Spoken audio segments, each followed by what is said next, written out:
This conference will now be recorded. Muy bien, muy buenas tardes. Me voy a permitir presentar al ponente del día de hoy. Él es el ingeniero Rodolfo Antonio Tejeda Guevara. Es ingeniero electricista, egresado de la Universidad Autónoma de Ciudad de Juárez en el año 2005. En el 2012 obtuvo su grado de maestría en ingeniería eléctrica en el Instituto Tecnológico de La Laguna, con estudios concluidos de doctorado en investigación en el Colegio de Chihuahua. Desde el 2006 está en el sector público, en la Comisión Federal de Electricidad, en el Centro Nacional de Control de Energía, con sede en Ciudad Juárez, y actualmente en la zona de operación de transmisión de Juárez, a cargo de la supervisión y operación de la región de Ciudad Juárez y el noreste del estado de Chihuahua. En el 2002 fue el mejor promedio de la carrera de ingeniería eléctrica y fue consejero técnico, consejero universitario, además de que participa activamente en las organizaciones como la IEEE, la Red Sumas, la Universidad de Morelos, y ha participado en instancias de investigación en la Universidad de Texas en Austin, así como en la Universidad de Arizona en Tucson, el Colegio de Ingenieros Mecánicos Electricistas de Chihuahua, y se ha desempeñado actualmente con una excelente labor en la vicepresidencia de la zona noroeste del Consejo Directivo de esta administración. Ha escrito para diferentes revistas arbitradas en memorias de congresos a nivel nacional, y en el 2007 fue coautor, o todavía es coautor, del libro El Valle de Juárez, su historia, economía y ambiente para el uso de la energía fotovoltaica. Y quiero darle con esto la más cordial bienvenida a nuestro ponente del día de hoy. Adelante, Rodolfo, tienes ya la participación.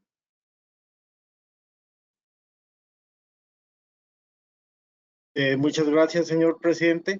Y bueno, quiero agradecer de antemano a todos los asistentes pues la atención a este webinar, que pues es una iniciativa precisamente de nuestro buen amigo el presidente Jorge García y todos los compañeros del Consejo Directivo y de la FECIME. Agradecer también al ingeniero Paulino Ornelas, quien ha estado muy activo en este tema, de fomentar el tema de las energías renovables, crear grupos de estudio, y prácticamente con este evento damos inicio a los trabajos de este grupo de trabajo, valga la redundancia, de la FECIME, grupo de trabajo de energías renovables. Entonces, para mí, pues, un gran reto, un gran honor dirigirme a ustedes en esta tarde. Y bueno, pues, sin mayor preámbulo, vamos a entrar en tema. Quiero aprovechar para comentarles que al final de la plática tendremos la participación del maestro Jonathan Cervantes, a quien le agradezco también, pues, su participación, colaboración. Él fue un colaborador mío aquí en Ciudad Juárez. Actualmente se encuentra en Inglaterra. De antemano, pues, le agradezco la desvelada. Por lo pronto, pues vamos a empezar con este tema. Voy a compartirles mi escritorio.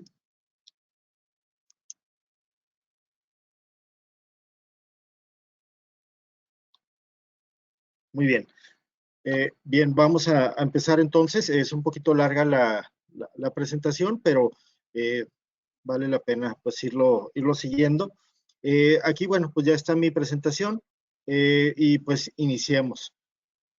Y pues iniciamos con unas preguntas pues muy interesantes, ¿no? Muchas veces nos hablan de energía renovable, de energía alternativa y de energías limpias. Y pues nos quedamos, ay caray, pues es lo mismo, no es lo mismo, es una más buena que otra, o qué es lo que pasa con esto, ¿no?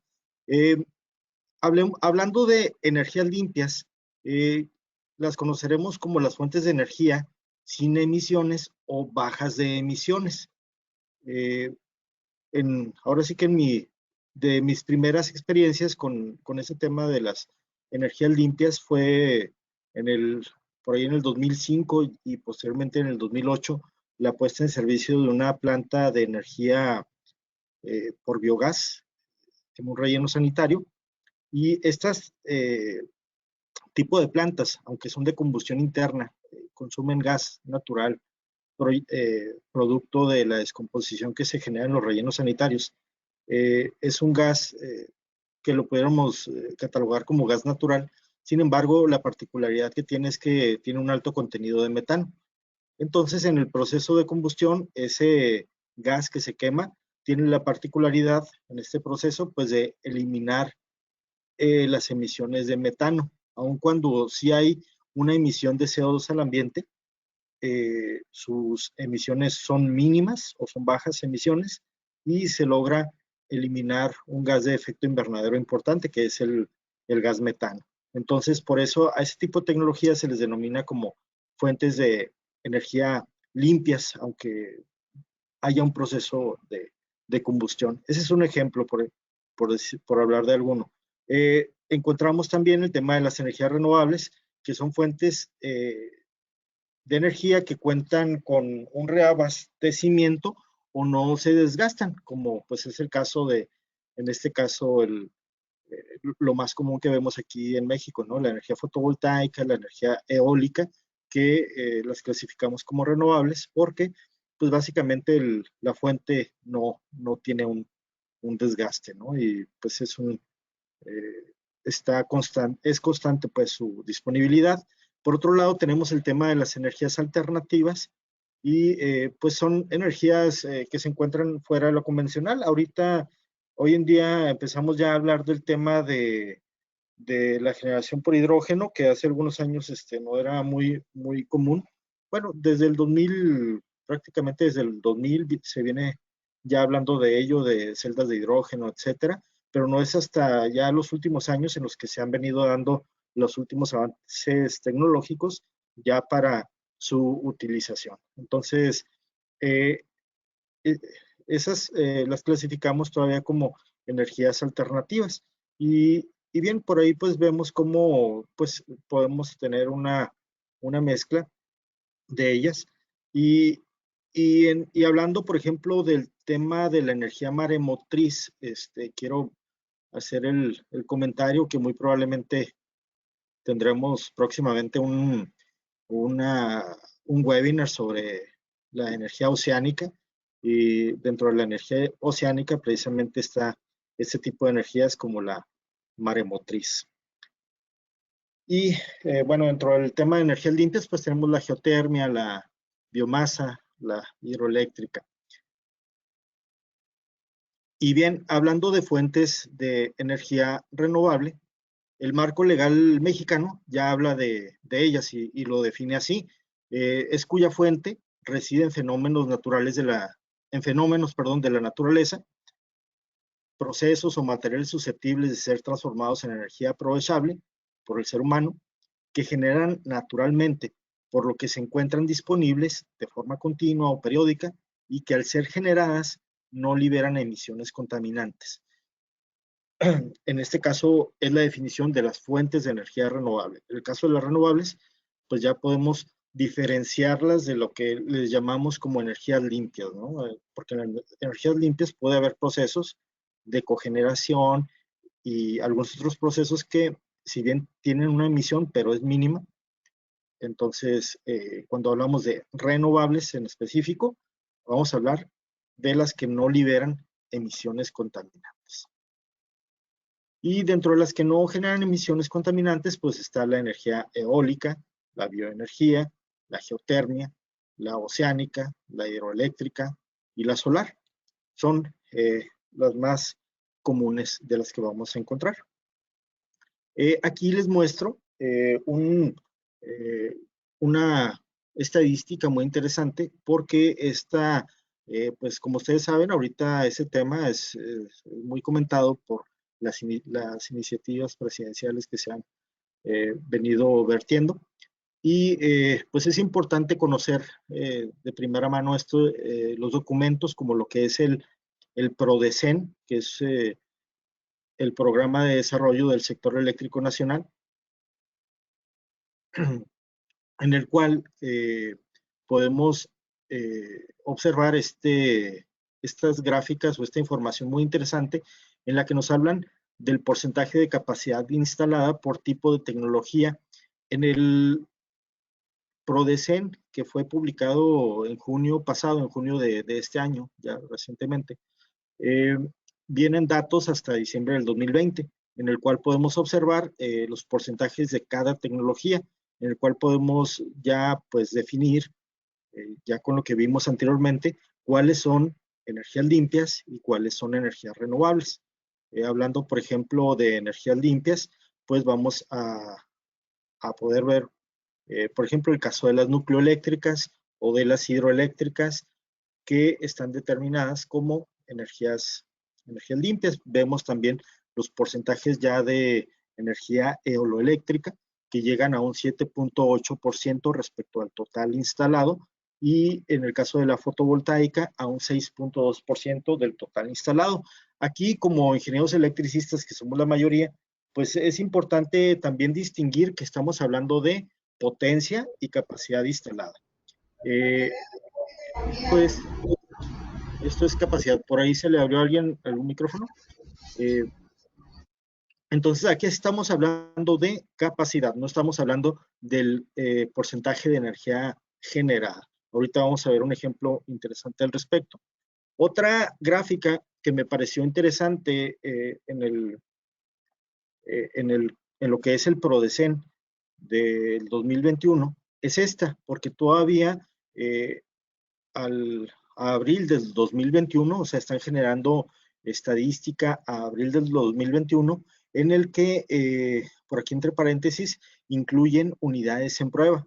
Y vemos cómo algunas tecnologías como la eoloeléctrica o la fotovoltaica, pues continúan en incremento en su penetración en el sistema eléctrico nacional, y bueno, con unidades en prueba todavía.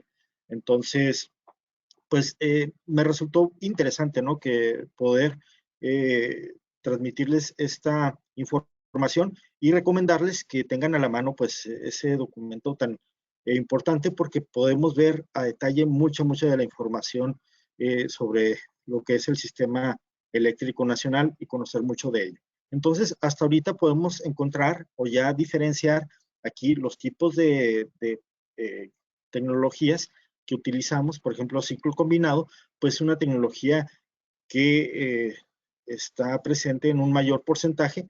Los ciclos combinados actualmente principalmente operan a través de gas natural, a través de una turbina que genera, que quema directamente el gas, y que los gases de combustión hacen mover una turbina, y dichos gases de combustión en su paso por otro proceso ya de vapor,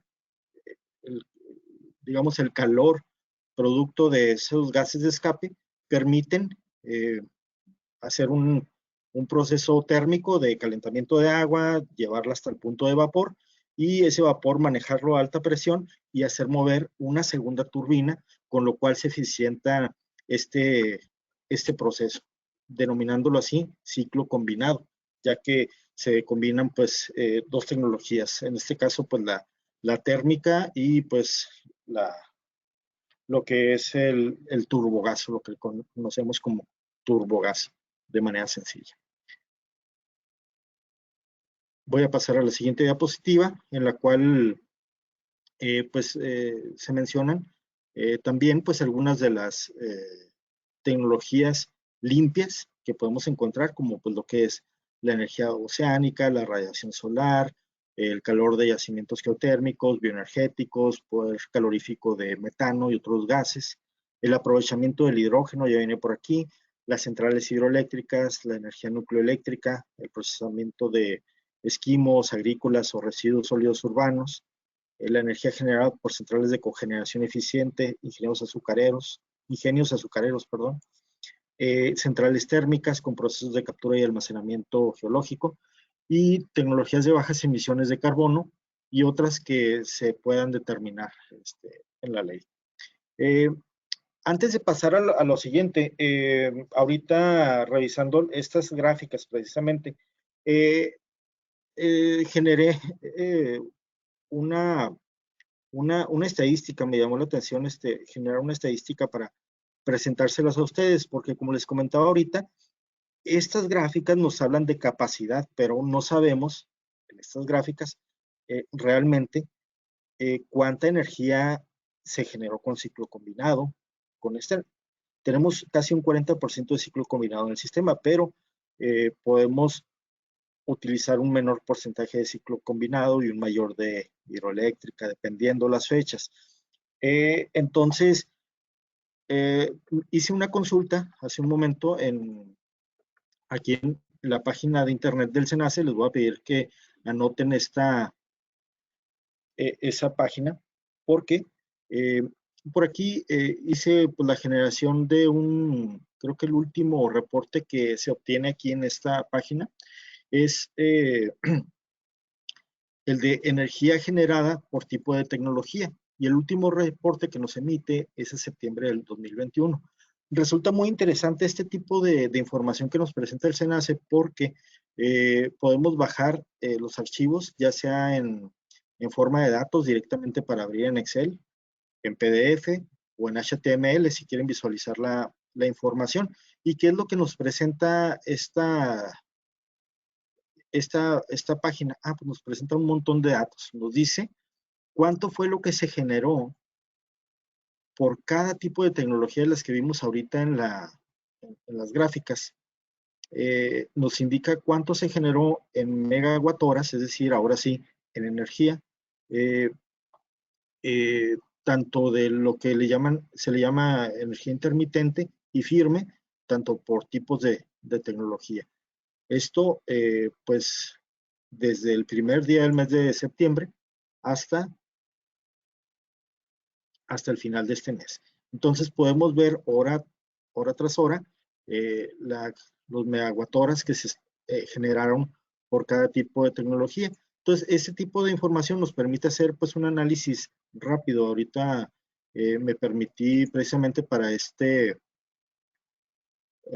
presentarles el archivo, este es un archivo, lo que es el CSV. Como pueden ver, es un archivo de datos. Aquí lo que hice fue que hice una sumatoria prácticamente de la energía de todo el mes por cada tipo de tecnología, obteniendo pues los totales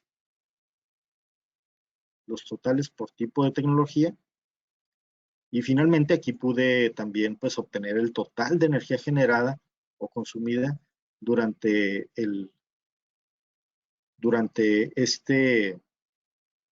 este mes.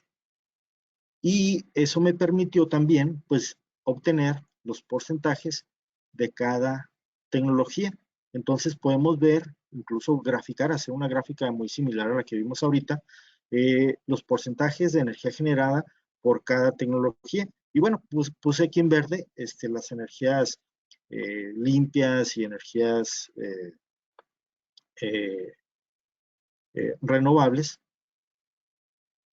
que son, por ejemplo, de eólica. Tuvimos durante el mes de septiembre un 4.3% del total, fotovoltaica un 4.67%, biomasa fue muy, muy pequeño ahí el porcentaje, de carboeléctrica el 1.22%, de ciclo combinado el 55%, combustión interna un 0.75%, geotermoeléctricas, aquí vienen las geotermoeléctricas, las hidroeléctricas, la nucleoeléctrica, la térmica convencional y lo que es las turbogás. Entonces podemos ver que prácticamente hablando de lo que son las energías renovables o limpias, ocupan prácticamente, saqué aquí la sumatoria y ocuparon prácticamente el 30% de la generación total en megawatt horas durante el mes de septiembre. Entonces fue un ejercicio muy rápido que me permití aquí hacer. Y bien, revisando también los porcentajes, me llamó la atención pues que prácticamente de eólica y fotovoltaica los porcentajes fueron prácticamente del 9% en total, por esos dos tipos de tecnologías, las cuales, como sabemos, pues dependen de las condiciones climatológicas durante el año. Entonces, por ejemplo, yo que estoy en el norte, aquí en Ciudad Juárez, normalmente en el mes de mayo es cuando contamos con una irradiación mayor. Eso me permitió hacer también otra revisión muy parecida del mes de mayo. Saqué el archivo del mes de mayo, aquí lo pueden ver, e hice el mismo análisis. Entonces, resulta que sí, efectivamente, durante el mes de mayo, la disponibilidad de energía solar por las condiciones geográficas y nos permiten o permitieron al sistema muy probablemente generar un poco más de energía que alcanzó arriba del 12% de ese mes, del mes de mayo. Entonces, esta información que está disponible nos permite hacer un análisis muy interesantes, porque pues muchas veces nos preguntamos precisamente esto, ¿no? O en pláticas que tenemos ahí entre compañeros que estamos en estos temas, pues nos preguntamos qué porcentajes, se habla mucho ahí pues entre periodistas de este tipo de porcentajes, pero pues qué mejor nosotros, ¿no? Que le sabemos aquí a las tecnologías y pues le sabemos un poquito más al Excel, ¿no? Entonces, les dejo pues ahora sí que de tarea esta información que está, como les digo, disponible. La pueden buscar ustedes como energía generada por tipo de tecnología y les va a dar la liga para entrar a esta página del SENACE y obtener los datos del mes que ustedes requieran, que gusten analizar, y pues podemos obtener pues información muy, muy interesante. Entonces, me voy un poquito rápido, porque pues quiero aprovechar al máximo el tiempo, es corto el tiempo que tenemos asignado. Sin embargo, quiero comentarles que, por ejemplo, en este caso, les presento una gráfica de lo que es la capacidad instalada de generación eólica en México. Ahorita vimos únicamente porcentajes, pero en el caso de la energía eólica, al 2019,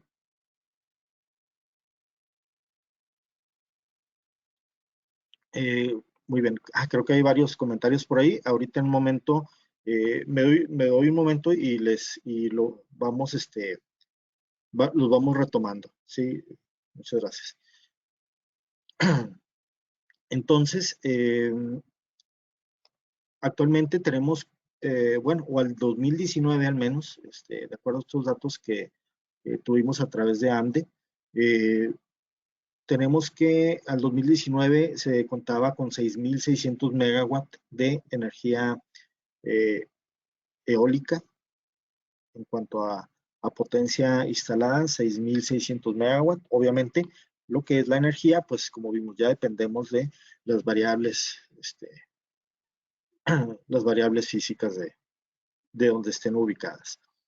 Y bueno, pues hablando de dónde están ubicadas, hablamos, por ejemplo, de que inicialmente se concentraban principalmente en Oaxaca. Vemos que tienen 2.756 megawatts en Oaxaca, pero otras de las regiones con bastante potencial eólico son entre Tamaulipas y Nuevo León, donde prácticamente se alcanzan entre estos dos estados los 2.000 megawatts.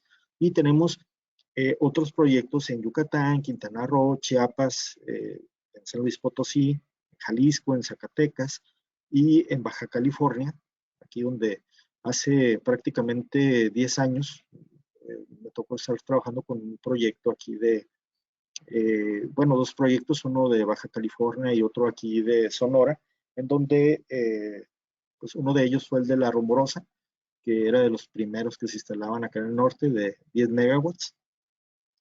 Y bien, pues sí tuvo un crecimiento importante este tema de la energía eólica en estas regiones. Muy interesante este mapa.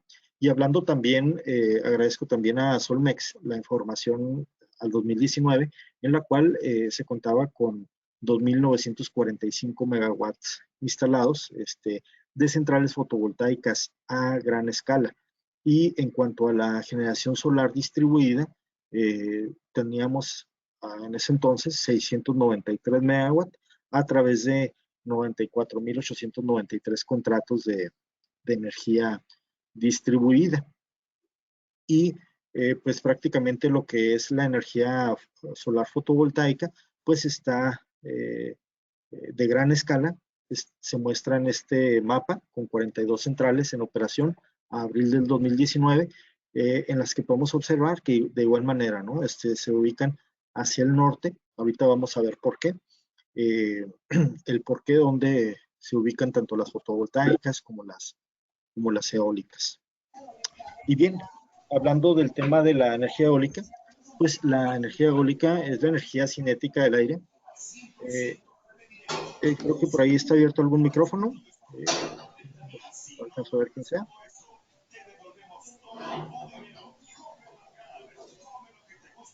Jorge Godínez, creo que tiene abierto el micrófono.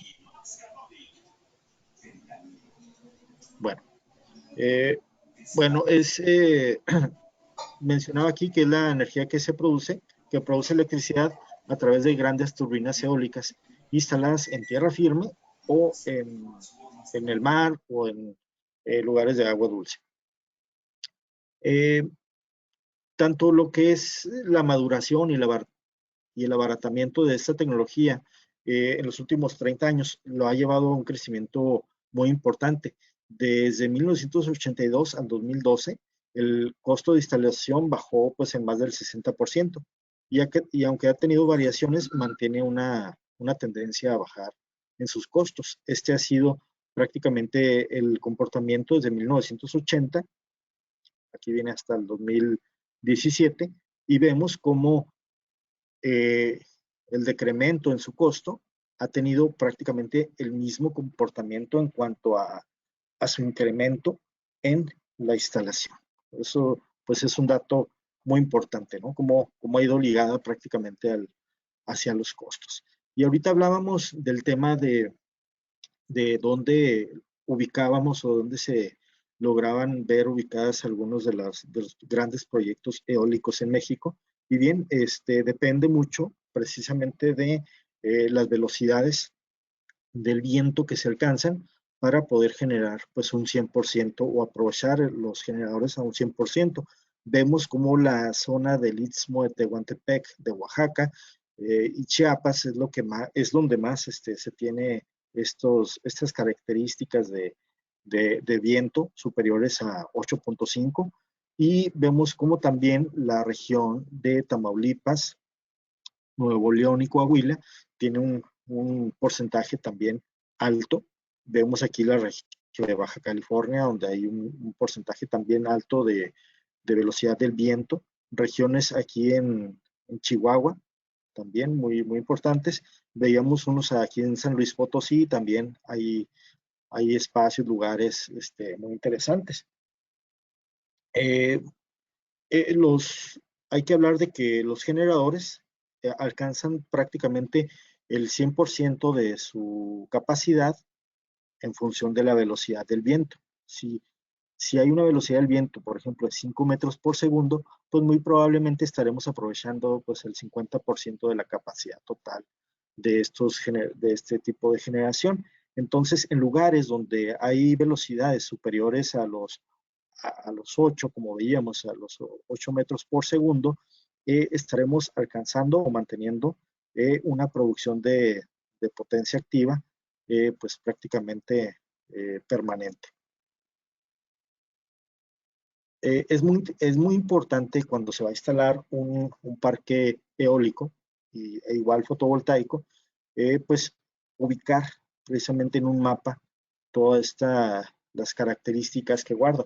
Pero podemos observar que pues hay muchas regiones que son susceptibles de aprovechar la energía eólica. Sin embargo, debemos de tener en cuenta y clasificar las regiones en base a su potencial, al potencial posible, al probable y al probado. El potencial posible pues considera básicamente las características del territorio.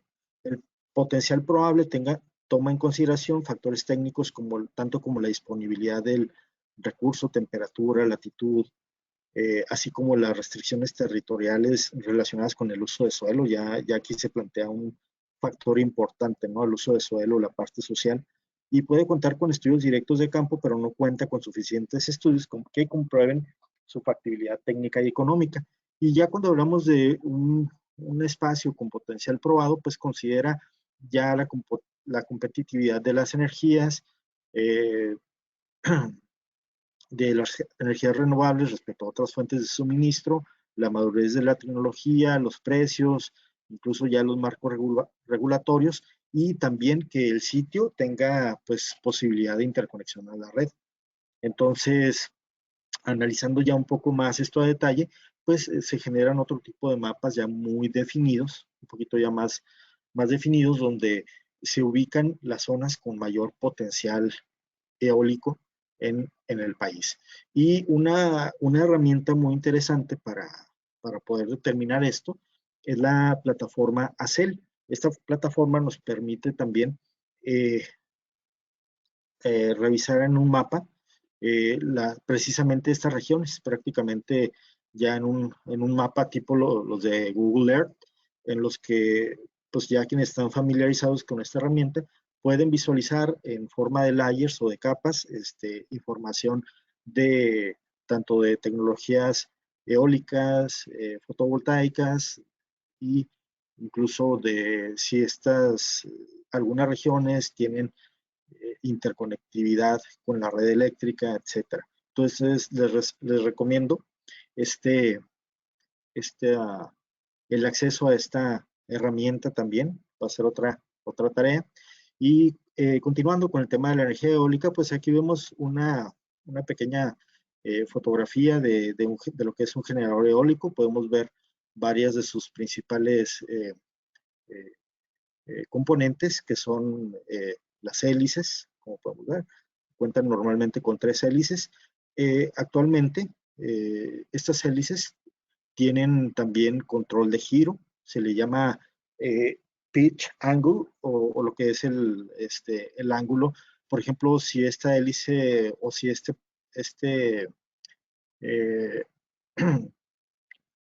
si esta planta eólica se quisiera frenar o poner en mantenimiento, se giran estas hélices para evitar que pues les impacte el viento y pues estén girando constantemente. Entonces tienen posibilidad de giro incluso para control de velocidad. Es algo muy interesante. Anteriormente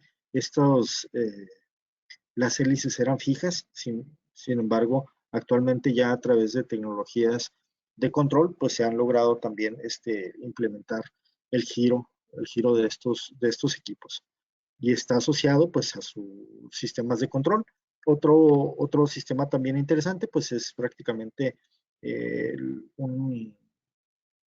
la transmisión, o lo que permite que la velocidad de este aerogenerador sea multiplicada para alimentar al generador. Normalmente se utilizan generadores de inducción tipo jaula de ardilla.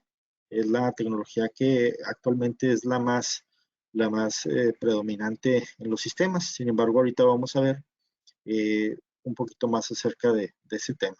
Entonces, algunas de las características que se definen en esta tecnología pues son, por ejemplo, su tensión de operación, su frecuencia de operación, su clase, control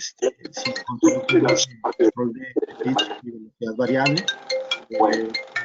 las temperaturas de operación, y algo muy importante también, la longitud de las hélices o palas, que se les llama también, su diámetro, que es también algo muy importante para lo que es su instalación, y el área de barrido, la densidad de potencia.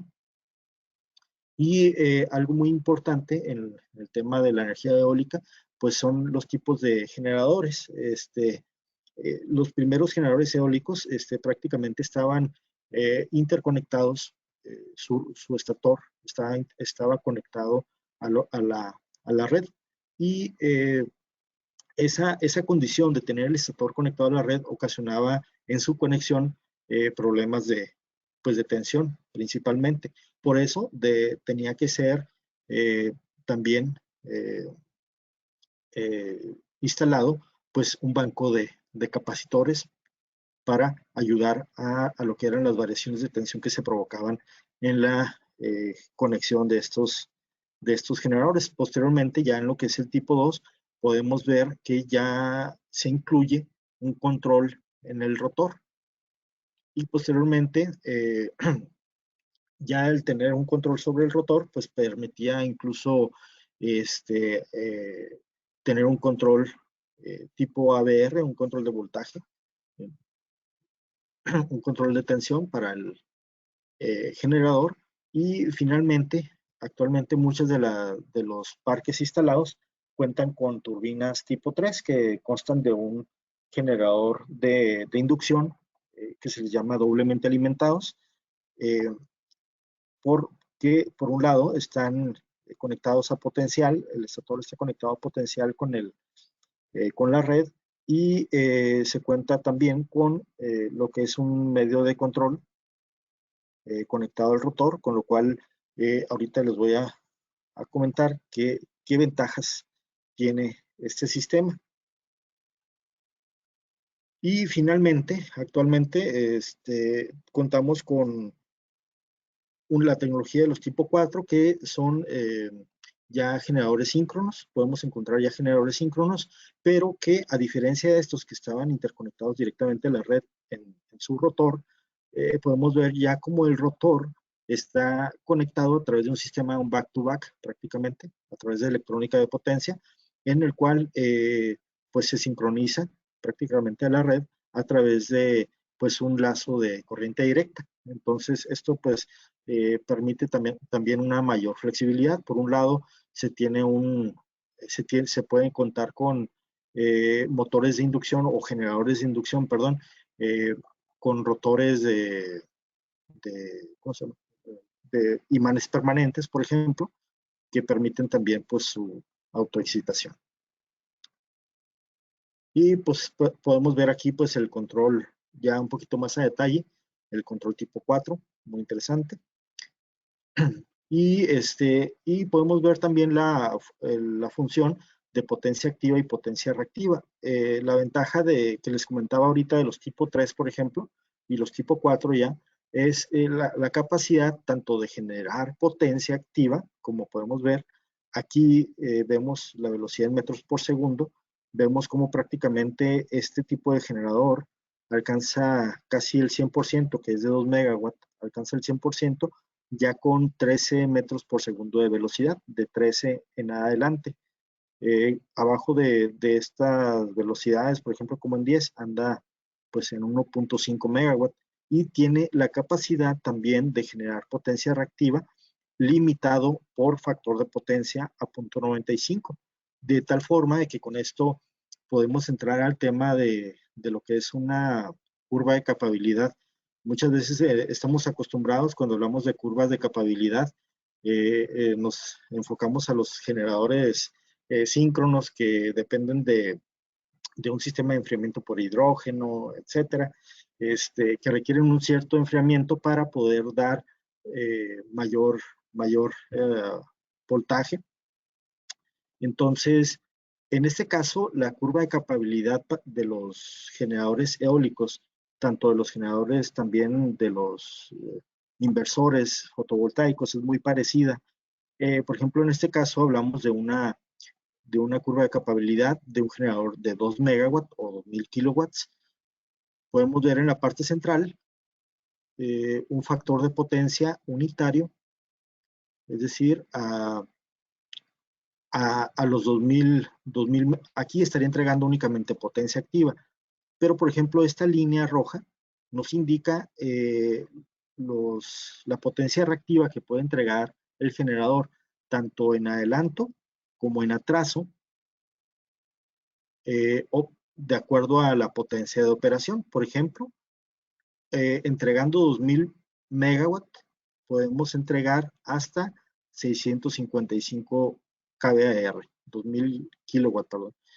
655 kVAR es lo que puede entregar esta planta. Sin embargo, por ejemplo, si el sistema estuviera entregando 1500 megawatts, de acuerdo a la velocidad del viento, puede entregar hasta arriba de 400 kVAR de potencia reactiva en adelanto o en atraso. Es decir, este tipo de equipos tienen la posibilidad de operar de forma dinámica, por ejemplo, en casos de fallas en el sistema eléctrico. Si están operando bajo este esquema, pueden entregar o absorber potencia reactiva que en una condición de falla, pues esto se traduce en corrientes de falla. Es decir, sí pueden aportar hacia las corrientes de falla en el sistema eléctrico en función, obviamente, de la potencia reactiva que puedan inyectar al sistema durante o como estén configurados o la velocidad que esté presente durante su operación. Este tipo de aerogeneradores pues empezaron a estudiar ya desde hace prácticamente cerca del 2006. Era este documento el que regía los requerimientos para la interconexión de aerogeneradores al sistema eléctrico mexicano. Era el primer código de red que teníamos y estaba enfocado precisamente a los aerogeneradores.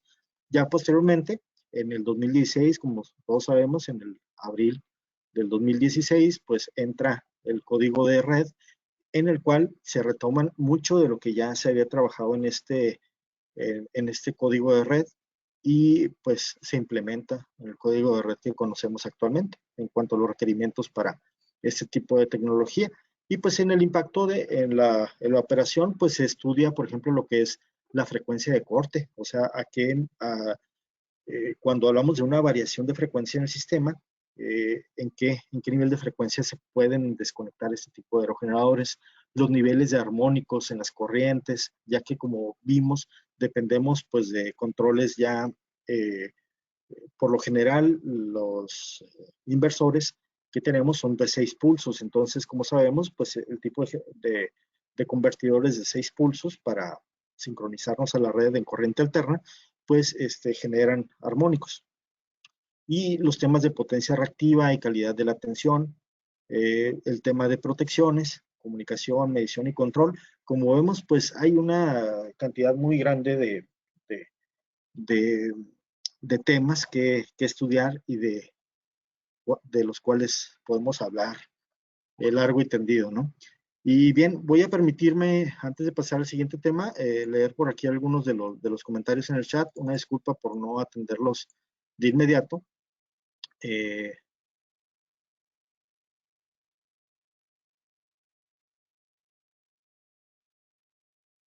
Ok, por ahí me pedían hacer más grande una gráfica.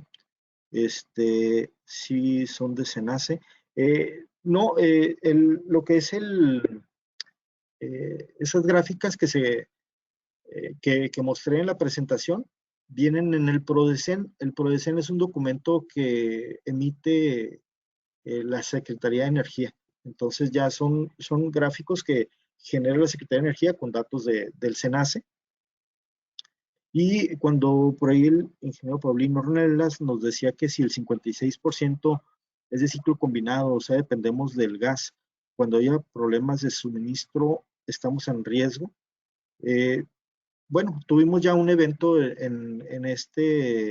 a finales del año pasado, ¿no? En febrero de este año, en el que efectivamente hubo una restricción de gas por ejemplo, en Texas, con el vórtice, y hubo restricciones de gas en el sistema eléctrico nacional, y sí, efectivamente, hubo un detrimento en cuanto a la generación. Sin embargo, se logró mantener pues, la seguridad del sistema con la matriz de generación con la que se cuenta. Sí, por eso es que es muy importante el tema que ahorita va a hablar el maestro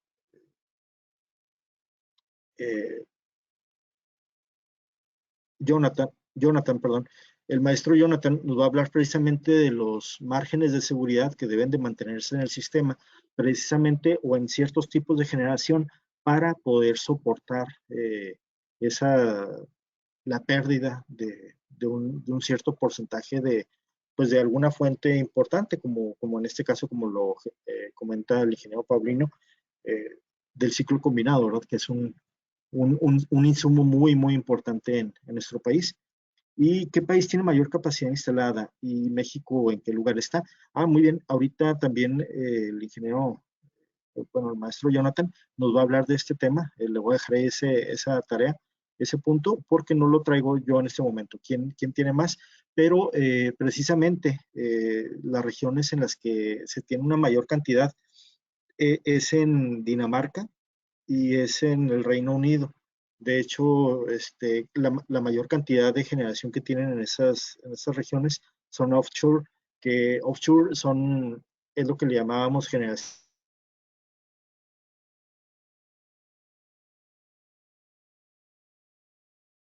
que está en el mar. Entonces, eh, es muy importante, pues, eh, tener en cuenta este tipo de regiones en las que ya pues hay digamos, madurez o tienen más tiempo ya interactuando con este tipo de tecnologías. Hay mucho que aprender, por eso en este tema me permití invitar aquí al maestro Jonathan Cervantes, porque pues hemos platicado mucho precisamente sobre estos temas y hay muchas cuestiones interesantes que aprender de aquellas regiones. Y nos dice el ingeniero Arturo Romero, a quien le mando un saludo, que de acuerdo a las gráficas presentadas tenemos en México más capacidad instalada de eólica que fotovoltaica. Sí, es correcto. Se cuenta con más eólica que fotovoltaica. De hecho, al 2019, como veíamos, teníamos alrededor de 6,000 eólicos contra en el orden de 3,000 fotovoltaicos. Entonces, sí creo que hay todavía pues mucho que hacer ahí al respecto. Y bueno, pues toda esta información espero que pues, nos sirva para pues, los temas de debate que se vienen, ¿no? Eh, Bien, voy a llegar hasta aquí con las preguntas. Creo que son todas y muchas gracias, ingenieros, a quienes están interactuando. Y vamos a pasar al tema de la energía solar. Hablando de la energía solar, pues es muy importante hablar de las regiones, de cómo México, en este caso, hablando de México, cómo está situado geográficamente. México está entre el 14 y los grados 14 y 33 de latitud septentrional, que esta situación resulta ideal para el aprovechamiento de la energía solar, ya que la irradiación global media alcanza los 5.5 kWh por metro cuadrado. También, por otro lado, pues tenemos el tema de la posibilidad de obtener energía térmica por concentración. Se ha estimado también un potencial medio aprovechable en el corto plazo en las zonas norte y noroeste del país de 1,653 megawatts. La verdad es que sí ha habido un incremento pues considerable por aquí en la región norte. Y hablando de algunos conceptos sobre energía solar, es importante tocar el tema de algunos conceptos importantes que son los términos de radiación, irradiancia e irradiación. Es muy interesante porque el tema de irradiancia es la magnitud que nos ayuda a medir qué cantidad de radiación solar incide sobre una determinada superficie y durante un tiempo determinado. Entonces, aquí hablamos ya que la irradiancia está relacionada con la energía que podemos obtener. La irradiación solar total se trata de aquella medida que engloba todas las longitudes de onda por unidad de área, aquí está muy mal escrito esto, que incide en la atmósfera superior de nuestro planeta. Por otro lado está la irradiancia normal directa, que se trata de aquella que se mide en la superficie terrestre en una ubicación determinada. Para ello se utiliza un elemento en la superficie colocado perpendicularmente al Sol. Aquí es muy interesante, la irradiancia normal directa se mide perpendicularmente al Sol. Entonces, como sabemos, si tuviéramos un elemento fijo y el Sol, tenemos prácticamente, bueno, el Sol, desde ese elemento, pues va a tener una incidencia diferente durante todo el día, de acuerdo a la posición del Sol o de la Tierra respecto al Sol. Y también la irradiancia horizontal difusa es otro término que se le conoce con el nombre de radiación del cielo difuso. Se trata de aquella radiación en la que llega a la superficie terrestre la radiación a partir de la luz que se dispersa en la atmósfera. Esa cantidad se puede medir en una superficie horizontal con la radiación proveniente de todos los puntos del cielo. Si no existiera la atmósfera, no habría irradiación horizontal difusa. Y la irradiancia horizontal global, por último, este tipo de irradiancia es la que mide la radiación total sobre una superficie horizontal en la Tierra y se cuenta como la suma de la irradiancia directa más lo que es la difusa. Y podemos ver aquí prácticamente la interacción de todas estas, de lo que es principalmente el fenómeno de la radiación terrestre que llega a la atmósfera, en la cual hay una, como lo comentamos ahorita, directa, difusa, que es la que llega prácticamente de todos los puntos de la atmósfera hacia un captador, la reflejada, la que se refleja en los objetos, y la absorción que se presenta en la propia atmósfera. Cuando hablamos de irradiancia, como les comentaba ahorita, hablamos prácticamente del valor de, en un punto determinado. Es como hablar de, bueno, aquí está, de hecho, es la potencia, ¿no? Es el valor de la potencia en un momento dado, y la irradiación está relacionada con la energía, es decir, prácticamente el área bajo la curva, o lo que es el valor integrado de la curva generada pues, por todos los puntos de irradiación que se generan durante un día. Está también el tema de las horas solares pico, que nos representan prácticamente toda el área bajo la curva, suponiendo que tuviéramos un valor de 1000 watts por metro cuadrado durante todo este periodo. ¿Cómo medimos la radiación? Lo podemos medir a través de un piranómetro, también llamado solarímetro o actinómetro. Es un instrumento meteorológico utilizado para medir de manera muy precisa la radiación solar incidente sobre la superficie de la Tierra.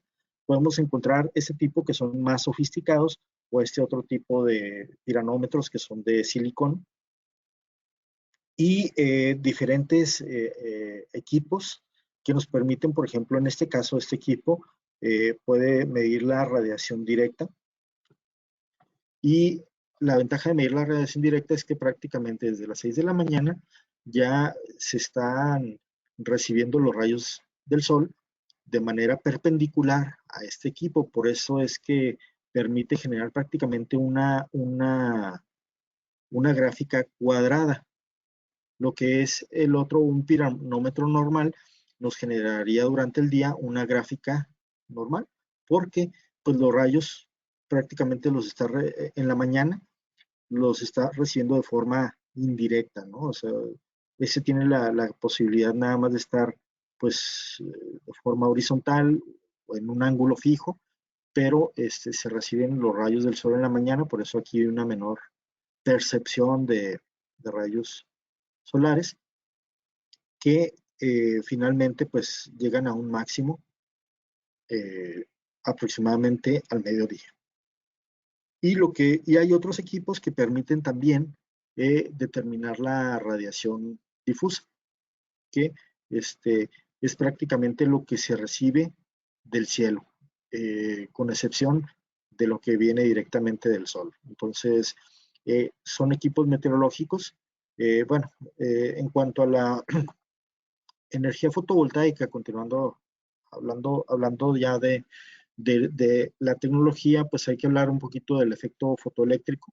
Voy a tratar de hacerlo un poquito más rápido aquí, en el cual pues hablamos de los elementos que pueden generar este efecto fotoeléctrico, como el silicio, el germanio, el fósforo, el arsénico. Y las características que hacen ahorita más presente al silicio en los sistemas fotovoltaicos es que es el segundo elemento del planeta más abundante. Cuenta con 14 electrones y 14 protones y 4 de valencia, 4 electrones de valencia, y se presenta en la naturaleza de distintas formas, una amorfa y otra cristalizada. Por eso es que también encuentran en el mercado paneles fotovoltaicos amorfos y cristalizados. Los cristalizados son los paneles que van a encontrar un poquito más de un color más azul. Entonces, en este tema, pues vamos a hablar un poco de del silicio como semiconductor y vamos a encontrar prácticamente los elementos de silicio y los efectos de dopaje en que son efectos prácticamente, cuando me puse a estudiar un poquito ya más de esto, me encontré que pues hay que enfocarse un poquito en lo que vimos en la química, en la prepa y en la universidad. Aparte de que hace tiempo, no es anuncio, pero me puse también a experimentar en hacer cerveza artesanal, entonces pues recaemos en tener que analizar el tema de la química ya muy de cerca, ¿no? Entonces, de igual manera, pues recaemos en estos temas de química porque vemos cómo para el efecto fotoeléctrico prácticamente se presenta pues un efecto que precisamente depende de enlaces y eh,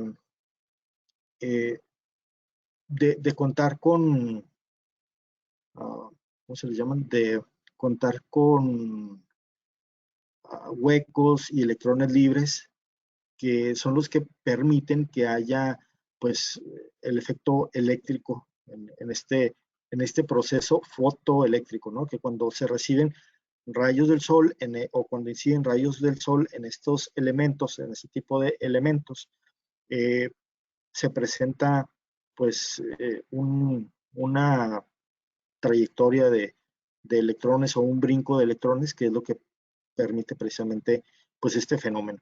Y bueno, hablando ya de lo que son los paneles solares, pues el elemento principal que tenemos pues es un pequeño módulo, el cual pues se interconecta en series paralelo, bueno, se conecta en forma de serie y paralelo para formar un arreglo y finalmente tener pues un módulo completo.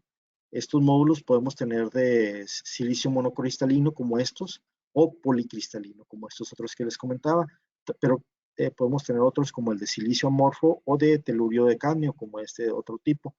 Y mencionar que prácticamente los paneles fotovoltaicos son probados a un valor de estándar de prueba de irradiancia de 1 kilowatt por metro cuadrado o 1000 watts por metro cuadrado. No quiere decir que sea la irradiancia que tengamos en cualquier lugar. Hay lugares donde podemos tener valores de irradiancia mucho menores o lugares donde alcancemos valores mayores a este valor. Entonces, un panel que esté probado para 1 kilowatt es probable que nos dé un poco más si es sometido a un poco más de irradiación. Aquí podemos ver cómo la total de radiación solar que incide en la atmósfera llega a los 1365 watts por metro cuadrado.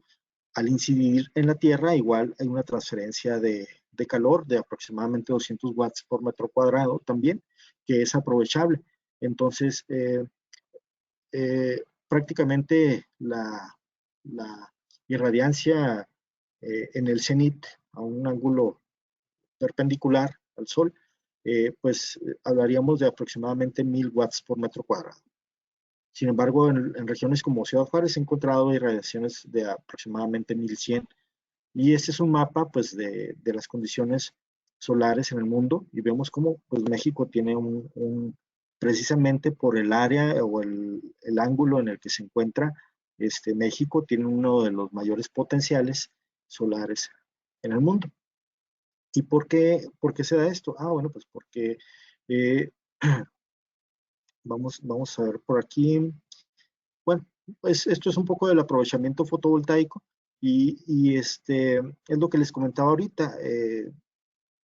La trayectoria del Sol sobre un objeto captador de energía solar va a generar prácticamente una gráfica como estas, de tal manera que a mediodía, cuando el Sol esté perpendicular a este cuerpo, prácticamente pues va a percibir los 1000 watts por metro cuadrado o la mayor incidencia de energía solar durante el día. Sin embargo, esto puede cambiar durante el verano o el invierno, por lo que, pues en el caso de México, por ejemplo, que la mayoría de los techos son planos, pues se pueden acoplar de una mejor manera los paneles solares.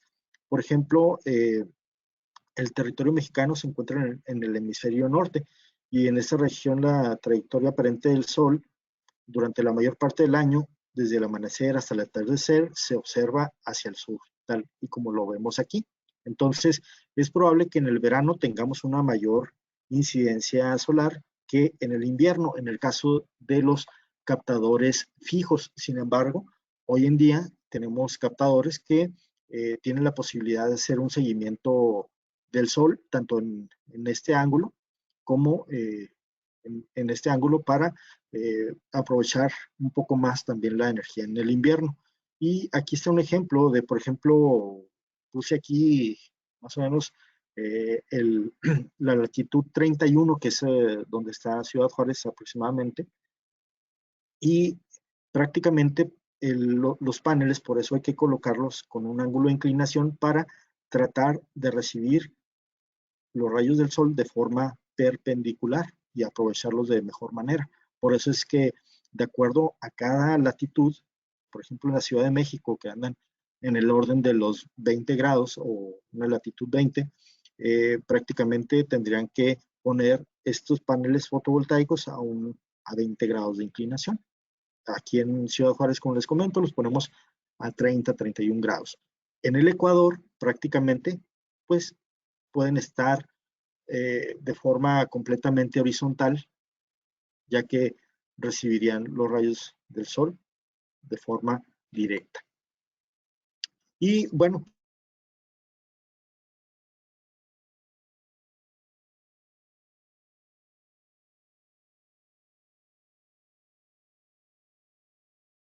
pues durante el año las condiciones obviamente dependen eh,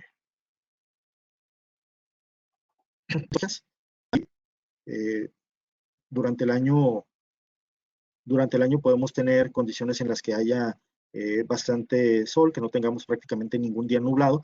Sin embargo, fechas en las que haya nublados constantes e incluso pues el efecto que veíamos del invierno, ¿no? Del ángulo solar. Por eso es que ahorita que hicimos la revisión de la estadística, les mencionaba que si observamos el aprovechamiento de la energía en septiembre y la comparamos contra mayo, yo de inmediato voy a suponer que en mayo hubo un mayor aprovechamiento forzosamente, al menos que no haya habido un despacho adecuado. Pero si este tipo de comportamientos que podemos analizar durante el año, de lo que es la irradiación durante el año, pues es muy interesante. Es muy interesante ahora sí que combinar todas las variables meteorológicas que podemos analizar, tanto pues de lluvia. Podemos ver aquí, esta gráfica me indica los días más lluviosos, por ejemplo aquí en Juárez, en los que pues disminuye también la energía solar. Sin embargo, aquí va disminuyendo precisamente por este comportamiento del el ángulo.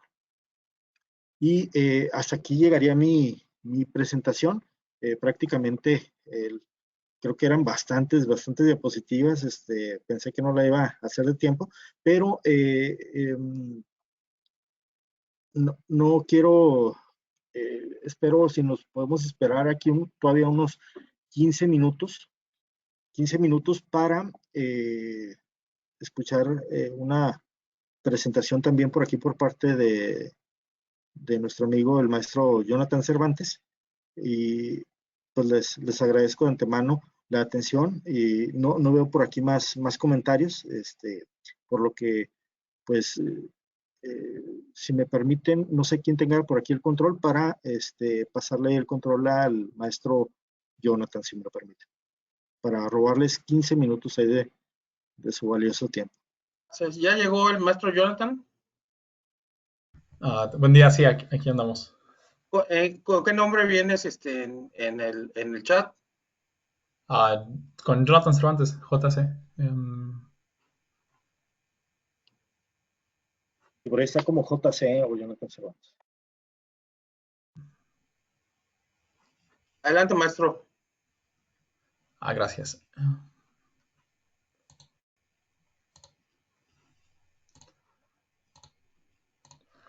Bueno, rápidamente, buenas tardes para todos. Agradezco mucho por esta oportunidad para compartir un poco de mi experiencia.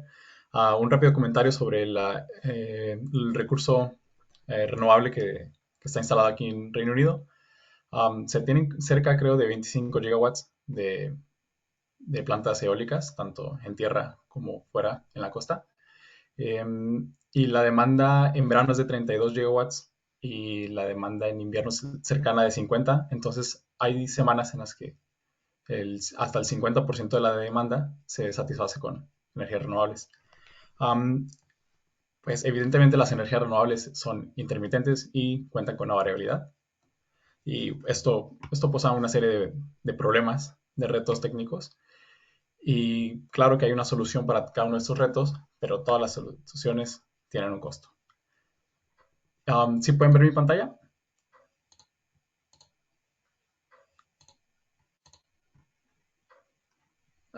Imagino que sí. Afirmativo. Bueno, gracias. Por lo tanto, en esta presentación gira alrededor de los costos y los impactos de la intermitencia. Esto se debe a que, bueno, aunque es variable la fuente de la energía renovable y depende en gran medida de la flexibilidad del sistema al que están interconectados. Esta presentación se basa grandemente en un reporte del gobierno del Reino Unido en el que trató de cuantificar estos costos y los clasificó en 5 rubros, que son los requerimientos de reserva, el crédito de capacidad, el rechazo de carga, los costos de transmisión y distribución y la inercia del sistema. Algunos de estos, especialmente la inercia y la reserva, se venden como servicios conexos de parte de generadores convencionales hacia los generadores renovables. Y el estudio gira alrededor solamente de la energía eólica y solar, excluido los más, principalmente porque son las más maduras. En el incremento de requerimientos de reserva, podemos ver que para un nivel de penetración bajo, podemos decir alrededor del 20 o incluso 30%, se necesita un porcentaje de la capacidad instalada o de la capacidad que se ofrece en el mercado del día de adelanto. Es un porcentaje realmente pequeño. Esta reserva se refiere al respaldo que vamos a tener con una fuente de generación convencional. La IEA, que es la Agencia Internacional de Energía, en su grupo de trabajo sobre el viento, reportó que en el mercado de adelanto, cuando se hace un pronóstico con 24 horas, tienes que respaldar el 18% de la capacidad ofertada, de la generación ofertada, con una fuente convencional. Si estás en el mercado spot, que tienes que hacer una oferta 65 minutos antes, como es un pronóstico mucho más preciso, se puede respaldar, con respaldar el 3% de esa generación, sería suficiente y podríamos esperar tener un sistema suficientemente estable, porque, bueno, si recordamos el principio básico de una estabilidad del sistema de potencia, hay que satisfacer la demanda al 100%, si no, tenemos blackouts. Este estudio se hizo en 2 años. Primero se hizo en el 2006 y después en el 2016 y se trató de comparar estos costos. De las principales diferencias es que en el 2006 se pensaba que el 20% era el nivel de penetración máximo que se podía tener una red de una manera estable y en el 2016 ya habíamos superado por mucho eso. Este es el porcentaje en reserva, el porcentaje de la capacidad que se tiene que tener en reserva. El costo Varía grandemente por país e incluso por región. En Reino Unido tenemos 10 distribuidores y tenemos a 4 transportistas, entonces varían los precios, pero normalmente para niveles de penetración bajos, hasta el 30%, como se quería dar un incentivo a las energías renovables, no se estaban cobrando o tenían costos muy, muy bajos, de hasta $7 por megawatt hora. Y para niveles de penetración altos, vemos que se dispara incluso hasta 50 megawatts hora, que es el precio que estamos manejando para una planta de ciclo combinado. Significa que ese porcentaje de reserva va directamente respaldado por un ciclo combinado. Aquí en el caso, podemos ver en estas gráficas, los datos en verde son para el Reino Unido. Otro de los temas interesantes es el crédito de capacidad, que se refiere a la contribución que puede ser considerada como confiable, que es seguro que vamos a tener, que podemos confiar con eso, que podemos contar, perdón. Y por ejemplo, que vamos a contar cuando lo necesitamos, ¿verdad? Cuando tenemos una demanda máxima. Entonces podemos ver, por ejemplo, en nuestra gráfica del lado derecho, que se les da crédito muy bajo, realmente menor del 30%, para casi todos los niveles de penetración. Tenemos ciertos valores que son atípicos, son bastante altos, y pues se debe a, por ejemplo, plantas solares en lugares donde hay un abundante recurso solar durante el día, que coincide que durante el día tienes la demanda máxima. No es así para todos los casos. Aquí en Reino Unido no hay un recurso solar muy abundante. Sería por eso que tenemos valores muy bajos realmente. Y aquí la demanda máxima está alrededor de las 8 de la noche cuando no tienes el recurso. Entonces no puedes tener mucho crédito para ello. Y el costo igual realmente está totalmente ligado al costo de ya sea una planta nuclear o una planta hidroeléctrica. Son las plantas más convencionales. Y pues el costo, la gran pregunta es quién debe pagar por esto, ¿verdad? Hay unas gran diferencias entre los dos estudios para esto. Voy a saltarme esta porque podríamos hablar. Es un gran debate quién tiene que pagar esto, específicamente en esto del crédito a la capacidad. Pero bueno, otro de los temas que genera mucha polémica es el rechazo de carga. Y aquí en esta gráfica podemos ver que para ciertos sistemas, especialmente en Estados Unidos, conforme llegas a un punto, se dispara de una manera exponencial el rechazo de carga. El rechazo de carga se refiere a la potencia generada por una fuente renovable que no está siendo integrada al sistema, sino que simplemente opera de una manera abierta. Entonces, es energía que se ha desperdiciado, es energía que el sistema no pudo aceptar por cuestiones de confiabilidad. Digamos, si tú tienes una rampa del 20% en una planta de 50 megawatts, 10 megawatts es algo que tu sistema puede amortiguar de una manera muy fácil. En cambio, si tienes una planta de 500 megawatts, ese mismo 20% realmente genera un problema para la confiabilidad y la estabilidad de tu sistema. Por tanto, prefieren desconectar esa fuente o también por la congestión de la red de transmisión. Son estas dos razones. Para niveles bajos, realmente ya ahorita se diseñan las redes de transmisión para que no tengas este rechazo. Y bueno, todo depende de la flexibilidad con la que se haya diseñado en un principio. ¿Cuánto cuesta el rechazo de carga? Aquí en Reino Unido cuesta lo que haya ofertado el generador renovable. Es decir, si un generador ofertó a 15 o 20 dólares el megawatt hora, aún a pesar de que no se esté integrando a la red, el usuario final va a tener que pagar por ese cargo. Bueno, así funciona por acá. Pero es más o menos el mismo principio alrededor de los países que se utilizan en este estudio. También se tienen los costos de transmisión y distribución. En gran parte, estos costos tienen que ver con la compensación reactiva, pero también tienen que ver con ampliaciones de los corredores. Y pues normalmente no estaban, cuando se construyeron la mayoría de estos corredores hace 50 o incluso en 20 años no se estaba pensando en este tipo de generación. Entonces, esta generación excedente crea realmente un gran problema. Podemos tener costos negativos y esto es uno de los pequeños beneficios de la generación renovable a gran escala. Cuando está de una manera cercana, cuando está conectada cercana a la carga, ya no tienes que construir o fortalecer ciertos sistemas de transmisión, se puede posponer ciertas inversiones. Pero la realidad es que se tiene que reforzar más, comúnmente se tiene que reforzar más la red de lo que uno obtiene de beneficio. Y pues, básicamente, es difícil cuantificar cuánto va a tener que pagar un usuario final por cada megawatt hora que ofrece un generador renovable, pero porque no se pueden sumar de una manera lineal cada uno de estos. Son modelos económicos bastante complejos que uno como ingeniero en potencia realmente no se dedica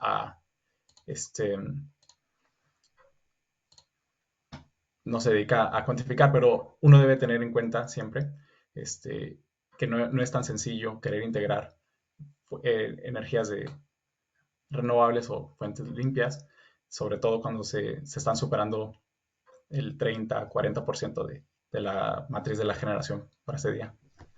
Les agradezco muchísimo por su tiempo, por esperarme. Y si tienen alguna duda, estaré encantado. Gracias. Muchas gracias, maestro. Muchas gracias a Rodolfo. En este momento, si alguien quiere hacer alguna pregunta, el micrófono está abierto.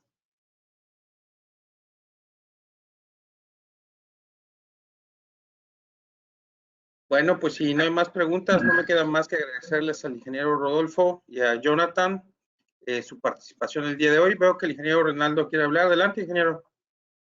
Pues más que preguntas, la verdad es que es un tema muy interesante. Creo que es algo que nos debe de impulsar a prepararnos más, a conocer más al respecto, para poder tener fundamento en los comentarios, en los análisis que se están generando hoy en día por todos estos cambios en el país. Y creo que como colegios, como federación, pues debemos de estar muy bien preparados para poder hablar inclusive a nivel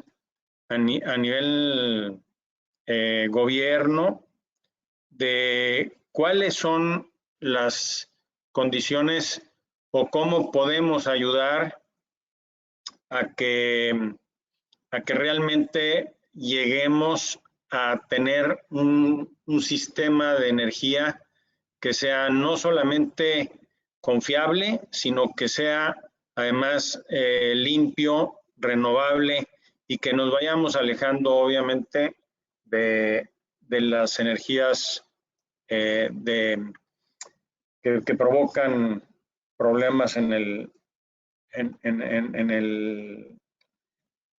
nuestra composición